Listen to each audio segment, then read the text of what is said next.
You're listening to Later with Mo Kelly on demand from KFI AM 640. KFI AM 640. It's Later with Mo Kelly. We're live everywhere on the iHeartRadio app. Filled with big theatrical song and dance numbers, Disney's new animated series, Kindergarten, the musical, which airs daily on Disney Junior and streams on demand on Disney Plus, follows 5-year-old Bertie and her new friends as they navigate the experiences that come with starting school for the first time. We all remember that. Series creators Charlton Pettis and Kay Hanley are part of the creative team who helped bring Kindergarten, the musical, to life, and they join me now on the show. Charlton, welcome. How are you? I'm well. How are you? Doing well. And Kay, welcome as well.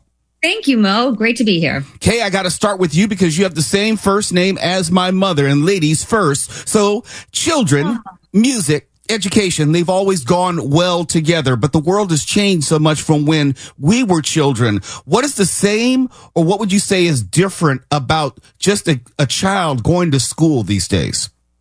I mean, for us as songwriters and storytellers, I don't think we were concerned so much as what has changed as what never changes, which is when you walk into a kindergarten class for the first time, you're excited, you're nervous, you're like, what's going to happen? But you're also a little terrified. Maybe you're insecure.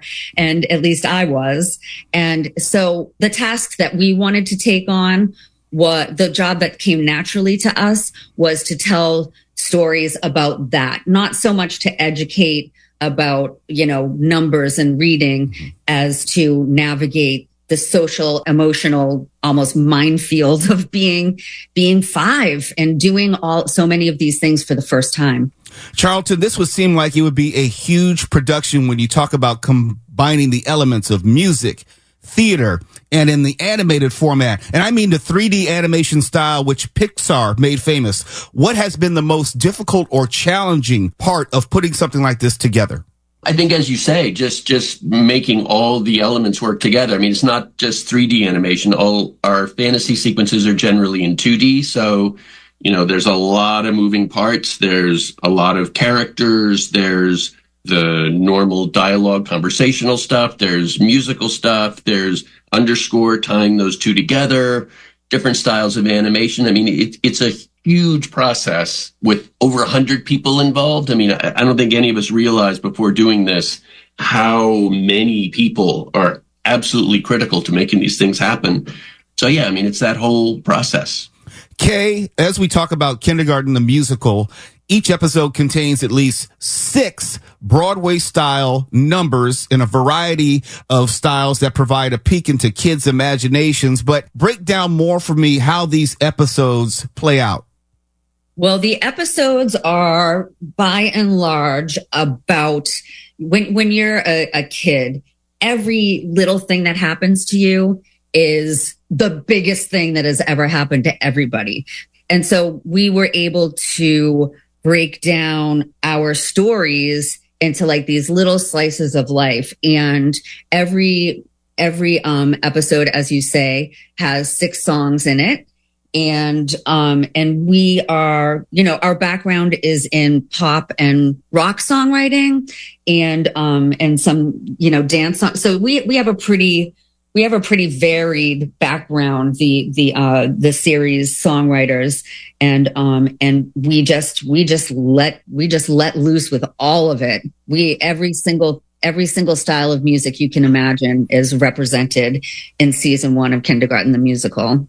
Charlton, my background is in music, and Kay was talking about your collective background in music, talking about Letters to Cleo and also Tears for Fears. How does that translate, though? Yes, you have the music knowledge, but writing for music for children that reaches children seems very specific. How do you go about crafting musically melodies or chord progressions which resonate? I don't think we really see a distinction. I mean, when I was a kid, when I was 3, my favorite band was the Beatles. My kids' favorite band was the Beatles. I think kids like good music. Like it's a disservice to kids to think that because they're young, they don't appreciate good music. I think they totally do. And our attitude in writing the songs is write the best song we can that conveys the emotional story that we're trying to tell. Kay, as I listened to what Charlton said about telling the best emotional story that you can tell, and also you've talked about how there's some maybe 100 people in this creative process, I would assume most of them adults. Are you testing this along the way with children, or how do you know that you're staying on track as far as reaching children? I'm 54 right now. I remember some of the emotions of being 5 in my first few days of kindergarten, but I'm quite sure that emotionally I'm well removed from that. How do you know that each step of the way you're still on track? Well, we don't test drive our songs with children. We are our own sort of quality control group. and you know, for us, well, and we also are parents. And so we know, like Charlton was saying, like all of our kids' first favorite band was the Beatles. And I know as a parent, if I'm going to be watching television with my child, I don't want to be listening to nonsense songs.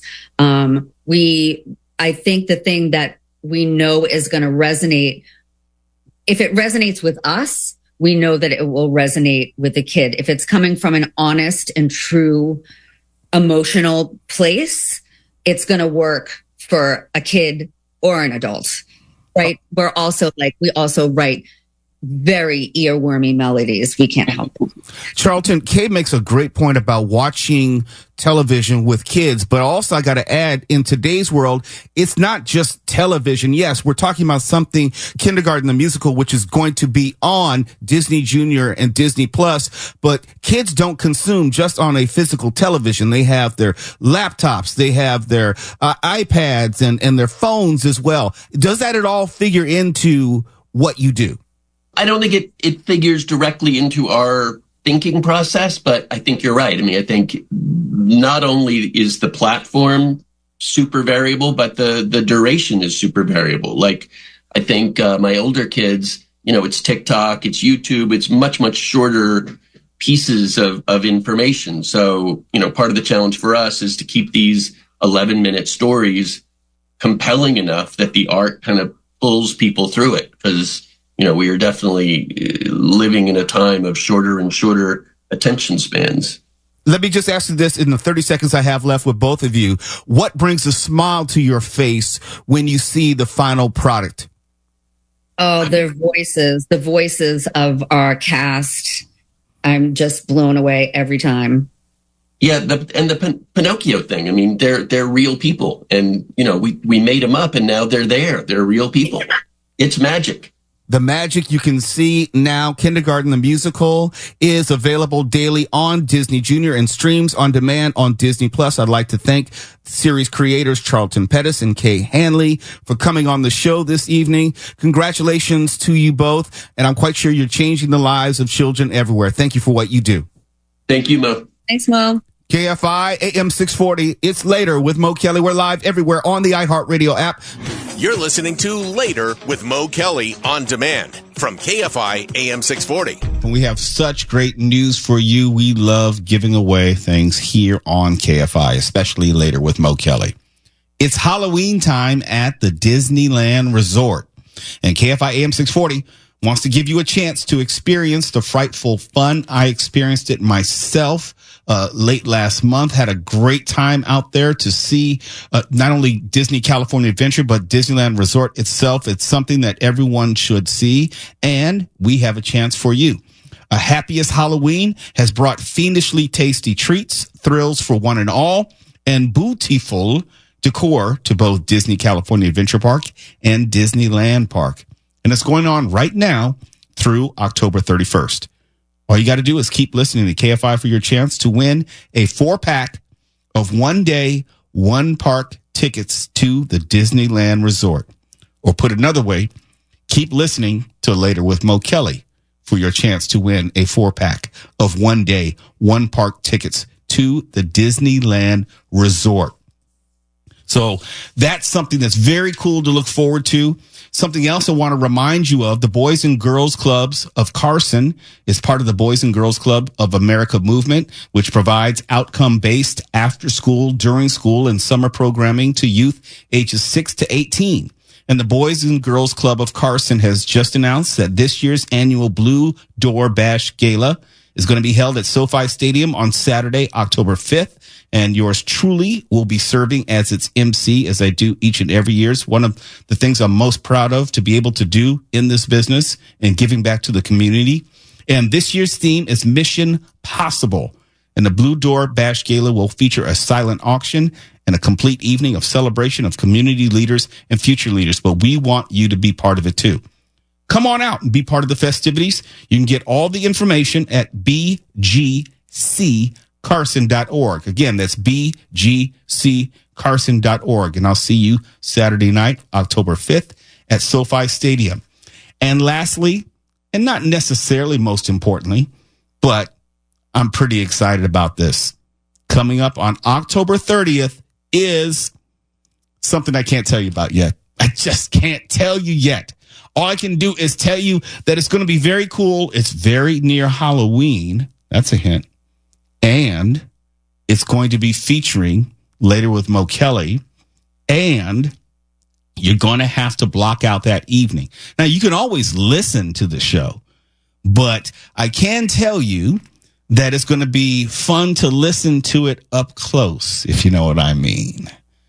We're going to take the show somewhere, and you might want to meet us there. But you better block out October 30th. Mark, you still don't know? I told you. You didn't tell me much at all, actually. I told you when I came into the news booth, when I first started announcing this, I said on October 30th, the show was wah, wah, wah, wah, wah, wah. I told you. Maybe that was the day I was huffing paint. You huff paint? I'm just guessing. I don't remember. Okay. All right. Well, at least you didn't tell me like you did coke or anything like that. No, I wouldn't do that. You know where I work. Yeah, no, I've never done any type of drugs like that. I just never have. But I've talked to people who have, and they tell me all the stories. You hear those stories. There are some of those stories in this business, from what I understand. Yeah, and for me, it was not, I know I'm bouncing around. For me, it was real easy to scare me straight, if only because I worked. Remember I was talking about the music industry and Diddy last hour? Well, when I was working in the music industry, there was a time I was working for a coke addict. That wasn't fun. You get to see the range of emotions, how he wrecked his marriage, wrecked his car, wrecked his life. It's real easy to tell me, stay away from that. We both know plenty of people, and I think it's going to be like some of those stories of yours from the music industry that you take to your grave. I was the first person in my family ever to finish college, and I've always been afraid of things that I thought could screw with my brain. So while everybody in college was saying like, "Hey man, you got to try acid," and by the way, come over here to this window and look at the clouds with me, man. That's like, no. I think not. I think not. Look, I mean, I will drink a little bit, but even like for example, when I'm on the ship, like a cruise or anything, I do not ever drink and go out on the decks or the balconies. Ever. I don't go near any of that stuff. That's because you don't want to disappear. Right. I don't want to be a statistic. I just don't want to be wrong place, wrong time. I don't know, a gust of wind, lose my balance. An enemy. And right. Someone want to come up behind me and shove me. Because you're on a cruise ship. You do sometimes have words with people. People get on your nerves, and I've been known to smart off, and it happens, and you're kind of in a closed environment. It's not like they can't find you later on. No, you must remain hyper vigilant, especially in a situation like that.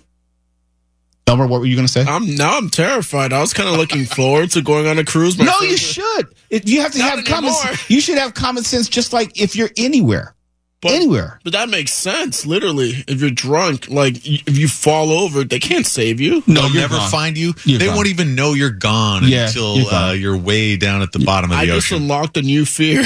Yeah. Look, it was funny because when I went on the cruise this past time, and Tuwala was on the cruise, before you set sail, they have like a deck party where you get up there and you're dancing and everyone's drinking. It's a party. It's a kickoff party.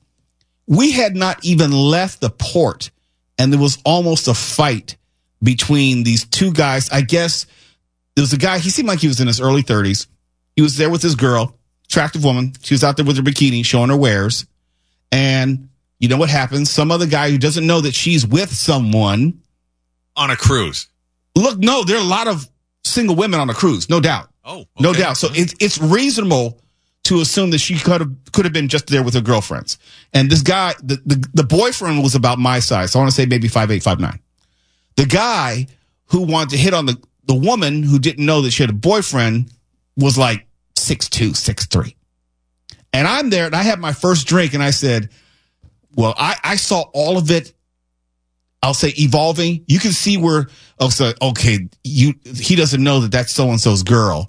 And he just went away to get a drink and he's going to come back with 2 drinks in his hand and seeing this guy trying to really, really hit on his girl. He's going to take it personally. Why? Because he's at that age where you take everything personally. I was at that age. It's like, why are you trying to talk to my girl? Can't you see she's here with me? And that's how it went down. And next thing you know, you have 5'9" dude and 6'3" dude chest to chest.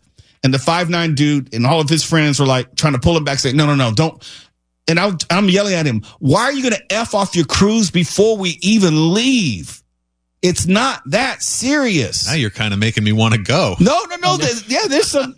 I have friends that would literally do that. So now I'm like, yes, but why are you effing off your cruise? They will put you off the ship.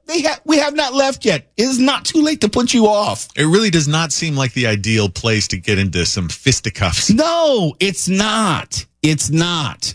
But it's really entertaining after you had a drink or so to watch. Like, I didn't want to participate. I was like holding up a poll. That's like, let's see what happens here. No, I watch that stuff on Reddit all the time. So if I could watch it on a cruise, maybe I've had the wrong idea this whole time. It was added entertainment, and the ship's security is not really big, imposing, or threatening, but they still can throw you in the brig, Like a bunch of Roadhouse Daltons. The brig?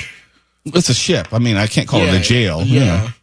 Yeah. Yeah, the brig, and you got to use the head. Me and my friends would end up at the brig. I'm like 100% sure. Yeah. And I try to avoid that stuff. But I say all that to say you can get in a situation with someone, and I don't want to have to look over my shoulder the rest of the cruise. You don't want to have to go to sick bay after the brig. No, I've never had that problem. On the ship. No, I can handle my liquor. Thank you very much. I appreciate the perspective because I was not thinking about that at all. I'm just passing on the wisdom. Next, we'll learn about the members of the Supreme Court. Don't laugh at me and not give me my, thank you very much. Pay off the joke. KFI AM 640, we're live everywhere on the iHeartRadio app. You're listening to Later with Mo Kelly on demand from KFI AM 640. This next story is just for Mark Ronner because I care so much about him. But seriously, we have talked about the cost of education, and I have marveled, and I mean this in a very sincere and respectful way. I've marveled at your level of education, your dedication to furthering your education, Mark. And you will make comments from time to time about not wanting to saddle someone else with your student loan debt. It's quite a racket, and there are a lot of horror stories even worse than mine out there. What came out on The Wire today, they listed the different states and how different people in different states are dealing with student debt, the amounts. And you may not know this, but the District of Columbia, Washington, D.C., has the highest average student debt in the country with an average amount of $53,000 per person/student. 53 grand. And honestly, I know people with much more than that. Oh, yeah, I laugh at 53. Right. California holds the largest total student debt in the country. Yes, we have a higher population, but also we have a high collegiate population. And that total is $146.7 billion of just student debt. Yeah, I know you didn't hear that. $146.7 billion of student debt. It doesn't break it down as far as federal or state or private loans, just student debt. $146 billion. That's more than the value of most sports franchises in any sport. Right. And you also can't take that number at face value, though, because there are a lot of insane penalties and fees and things like that, in addition to the original amounts of the loans. So really, take with a grain of salt any criticism somebody says, you borrowed it, you have to pay it back. Well, it's a little bit more complex than just that. Well, yeah. And when I say 146.7 billion, that number could grow each week. Because, of course, interest, as Mark was saying, miss a payment, increased interest if you're late. This is stuff that would make, a New York City loan shark blush. It is horrific once you learn the details about how the student loan industry is run.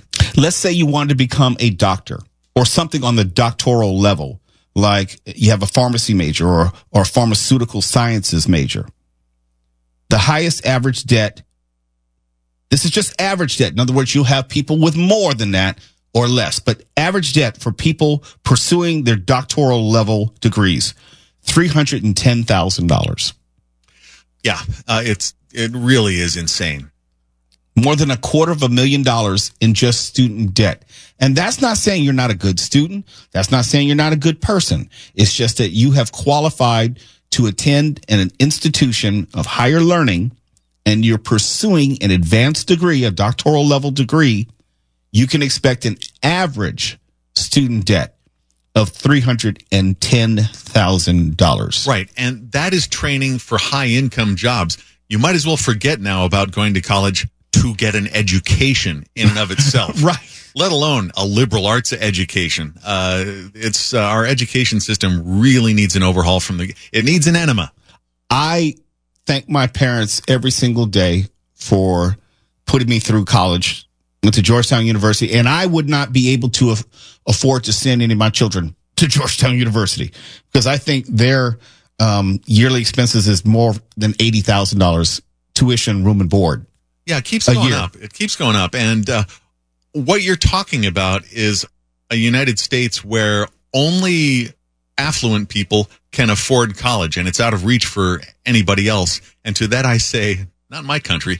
You've got people who didn't have a word to say about forgiving PPP loans or COVID loans or massive tax cuts. But somehow they've got strong opinions on you paying back your student loan. Yeah, and maybe because they can put a face to it or a group of people to it. And I've noticed in history, when we see a group of people get something, Americans get angry. They feel like it's a zero-sum game. Like Yes. it's a pie with a limited number of pieces, and it's not. The taxpayers don't even foot the bill when somebody's student loan is forgiven. Often, people pay for decades, and it hasn't even paid down their principal. It really is insane. I will give you some personal information, and I'm sure my wife will hate me for doing this, but I'll do it anyway. Let it all hang out. My wife has a master's in public administration, okay? She's still paying on those student loans. Yeah, there are people who are retirement age still paying Yes. on them. And the thing is, unlike, say, a tax cut, an educated populace is a societal good. There's no debating this. It's a gain for us, Yeah, as a yeah. society. I don't get it. I mean, unless we want a society full of serfs who couldn't go to college, what do you want here? Forgive these student loans. We have devalued education. We've denigrated them with titles like they're elitist or something. You know, I like my doctors and pilots elite. Yeah, and in at least one sense, elitism is good. Expertise is good. Yes. Oh, I talked about how California has $146.7 billion of total student debt. Texas is second with $125.7 billion. Florida is third with $103.3 billion. And New York is fourth with $93.3 billion. I suspect New York is fourth because there are just fewer universities in the state of New York, comparatively speaking. You could be right. I have no idea. Yeah, I'm wondering, and Georgia, surprisingly, is fifth, but much further down the list in terms of money, total money, with $69 billion. There's all these studies that show how every facet of your life is improved if you have a college education. And it shouldn't be out of reach for people who just can't afford it because their parents aren't rich. Yeah, and I understand that not everyone is cut out for college. I get that. I'm just saying we should not be denigrating the institution of college. And I think we should be more aggressive in promoting it as a means. And there are a lot of there are a lot of jobs that won't even let you in the door for an interview without a college degree. Oh, yeah. It's about access. The more you're educated, the harder you are to control and lie to. Always remember that. Did you say something? Did you lie to me? Never to you, Mo. Okay. Never. Just want to make sure. You're on my side. It's Later with Mo Kelly. KFI AM 640. We are live everywhere on the iHeartRadio app. And speaking of college, a lot of Gen Zers are coming out of college now, and they're ill prepared, it seems, to actually maintain a job. Why? Because they're a bunch of brat-ass kids. We'll tell you. I guess that we just did tell you. Well, we'll tell you what employers are saying. You're listening to Later with Mo Kelly on demand from KFI AM 640. And I got to say, probably the whole concept of a work day or a work-life balance or a workspace has changed tremendously in the past 4 or 5 years. Some of that has to do with the pandemic. Absolutely. Some of it has to do with attitudes generationally. And some of it has to do with a generation of just lazy ass, bum ass kids who don't know the value of an honest day's work. Get off my damn lawn. Hello, Gen Z. I'm on another one. A recent survey by Intelligent.com found that about 1 in 6 companies are hesitant to hire recent college graduates, Gen Zers. And they cite concerns over their preparedness or lack thereof, communication skills, lack thereof, and professionalism, say it with me, lack thereof. A stunning 6 in 10. We need to work on your rim shot skills because I'm just making statements. They're not jokes with a punchline payoff. But it was funny. It was like the third one was like the climax. He's illustrating your point. Yeah. A stunning 6 in 10 companies said they had fired college grads they hired this year for the reasons that I just gave you. Some hiring managers and business leaders believe that Gen Z employees often lack the motivation, charisma, and soft skills necessary to thrive in a professional environment. I have my suspicions as to why that is. And I think it has to do with how the Gen Z generation has been socialized. They usually, and yes, I'm generalizing the hell out of this, they usually lack the social skills that we were taught. Not that they were raised by a phone, but they spend an inordinate amount of time on devices and not actually dealing with humans. So they don't know how to deal with humans on a day-to-day basis. In a work environment, you probably can't sit on your phone or computer all the time. You probably have to deal with a manager. You probably have to deal with other coworkers. And it seems like maybe they're just ill-prepared for that. Now, when Mark and I were coming along many, many years ago, we were not distracted by these devices, and we had to learn social skills. We had to actually ask a young lady out. We had to go up to her and speak to her and talk. I talk to Tuwala all the time about his kids and how they socialize. They don't. Everything's through text. They don't actually talk to each other like we used to. And I think if you extrapolate, by the time they get into the workforce, they probably don't do well with eye contact. They probably don't do well with following deadlines or being held to a very rigid schedule when you're supposed to be at work. Mark, you and I were talking about earlier about the luxury of not having to be in at 7 a.m. Yeah, we both had morning jobs. I could function, but I wasn't crazy about it. But it was my job and I did it. And if you didn't show up on time, you were done. Oh, yeah. You think I just show up here at 6:59, or maybe I'll trot in at 7:04 or maybe 7:30 and do a radio show? No, it doesn't work that way. I mean, you and I do nothing but bust on each other constantly because we think it's funny. But I'll tell you this, I've worked here 3.5 years. I've never once even been late. No, I've never been late. Yeah. I'm usually, this is a true story. Show starts at 7. I'm usually here 3:30 on average. 3:30. There's no one who beats me here. I think what you're saying is that the young people could have used a little bit more tough love growing up. Is that it? I think that's part of it. And I think that there is the paddle? No, it's an instant gratification generation.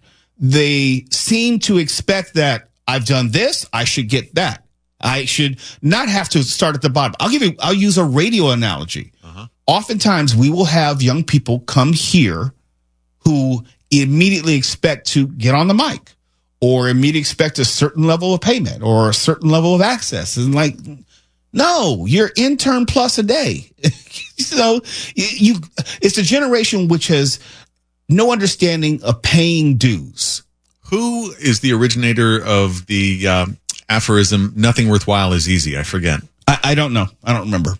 But we all had that burned into us. Absolutely. It might as well have been branded into our flesh when we were young. Right. And let me go back to the study real quick. Quote, many recent college graduates may struggle with entering the workforce for the first time, as it can be a huge contrast from what they are used to throughout their education journey. They are often unprepared for a less structured environment, workplace cultural dynamics, and the expectation of autonomous work. Put another way, being freaking adults, someone not looking over your shoulder. You're given a deadline. Hey, I need this report by 2:00 tomorrow. They're not going to come back to you every 5 minutes and say, are you still working on that report? Are you moving along? You know, they're not going to baby you. You have a deadline. You meet the deadline. If you don't, then they'll find someone who will. You know, I'm on the same page as you on all of this, but at the same time, I also get a sick amusement from hearing about their behavior during job interviews. Because if you love the movie Office Space, when the main character gets hypnotized and he just starts saying whatever's on his mind to the people, that's really enjoyable. You have a cinematic reference for everything. No. That turned out to be a classic because it resonated in so many people's lives. Don't you think? But it's dated now. It almost doesn't make sense. That the whole idea of an office environment is obsolete. I guess, but I think it's funny when I hear these stories about people who show up to interviews in like shorts and a t-shirt. Yes, that kind of thing. Yes, or they're asked a question and they'll give some sort of half-assed answer like it's your parents or something. Like, no, it's an employer for a job, an adult job in the real world. Check this out. Nearly 20% of hiring managers said new workers often arrive late to work, like we were talking about, Mark, and fail to meet assignment deadlines, like I was talking about, Mark. Yeah, not ready for prime time. I have seen recent potential hirees showing up at the school that I work at. One young lady literally showed up in scrubs from her other job. And was like, I had a lunch break, so I decided to come through. I'm like, so you came through here in your scrubs? Not even clean scrubs, just scrubs from her hospital internship or whatever. I'm like, this is a no, dog. This is a no. The presumptuous nature of the younger folks today is mind-boggling to me. Strap them to the wheel of pain. Don't want to work for anything. Expect everything. Instant gratification. Instant reward for no real work. Fit them with shock collars. Nah, bust the deal, face the wheel. No, my son, he went out and has hustled up his own job. But I think that's because he's watched me. He knows how hard I work and what work means. We have to drill that into our kids, bottom line. Yeah, we do. Mark, don't have any kids? I think the ship sailed. Would you have a vasectomy or something? Not yet, but if there's a place open after work. Thank you. Well done. Now he's getting it. Okay. KFI AM 640. We're live everywhere in the iHeartRadio app. What the hell is going on? Well, we're about to tell you. KFI And KOST HD2. Los Angeles, Orange County. Live everywhere.